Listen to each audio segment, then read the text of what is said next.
আমাকে অনেকে কোশ্চেন করে থাকেন যে আমি তো কোনো ধরনের বিজনেস করিনি বা আমি জবও করিনি। আমি একজন ফুল টাইম মম।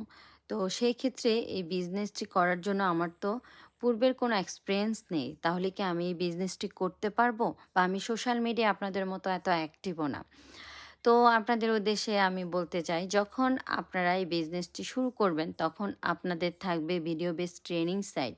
সেই সাথে আপনাদের থাকবে লাইফ টাইমের জন্য মেন্টর এবং একজন কোচ এবং আপনাদের টিম। সবাই কিন্তু আপনাদেরকে হেল্প করবে। কিভাবে আপনারা সাকসেসফুলভাবে বিজনেসটি এগিয়ে নিয়ে যাবেন। আর আমাদের কিন্তু একটা বিগ কমিউনিটি আছে, যেখানে আমরা ২ লাখের উপর মানুষ এই বিজনেসটি করছি এবং 90% কাজ কিন্তু অটোমেশন সিস্টেমের মাধ্যমে হয়ে থাকে। শুধু 10% কাজ আপনারা করবেন। আমি মনে করি যদি আপনি মনে করেন যে কিছু একটা করবেন, নিজের আইডেন্টিটি তৈরি করতে চান বা প্ল্যান বি হিসাবে কিছু একটা করতে চান